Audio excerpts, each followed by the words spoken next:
அழைக்கப்பட்ட பிரியமான தேவ ஜனங்களே, இன்றைய நாளிலும் கர்த்தர் நம்மளோடு கூட இடைப்படுகிற வார்த்தை 2 கொரிந்தியர் 12ஆம் அதிகாரம் 9ஆம் வசனம். அதற்கு அவர், என் கிருபை உனக்கு போதும், பலவீனத்திலே என் பலம் பூர்ணமாய் விளங்கும் என்றார். ஆகையால் கிறிஸ்துவின் வல்லமை என்மேல் தங்கும்படி என் பலவீனங்களை குறித்து நான் மிகவும் சந்தோஷமாய் மேன்மை பாராட்டுவேன். நம்ம இன்றைய நாளில் பலவீனமாக இருந்திருக்கலாம், ஆனால் கர்த்தர் நமக்கு சொல்கிறாரு, நம்முடைய பலவீனத்தை குறித்து நம்ம மேன்மை பாராட்டணும். ஏன்னா கர்த்தருடைய பலம் நம்ம மேல் பூர்ணமாய் விளங்கும். நம்முடைய வேலை காரியங்களில், படிப்பு காரியங்களில் நம்ம பலவீனப்பட்டிருக்கலாம், ஆனால் இந்த நாளில் கர்த்தர் நம்மளை பலப்படுத்துவேன்னு சொல்கிறார். வார்த்தைக்காக நம்ம ஜெபிக்கலாம்.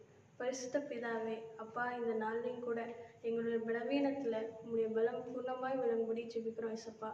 அப்பா, இந்த நாள்லையும் கூட உங்களுடைய பலன் எங்கள் வேலை காரியங்களில், படிப்பு காரியங்களில், ஊழிய காரியங்களில் பூரணமாய் விளங்கட்டும். நீங்களே ஆளுகை செய்து வழி நடத்துங்க. இந்த நாள் முழுவதும் உங்களுடைய பலன் எங்கள் கூடவே இருந்து வழி நடத்தட்டும். இயேசுவின் மூலமாய் கேட்கிறோம் பிதாவே, ஆமென்.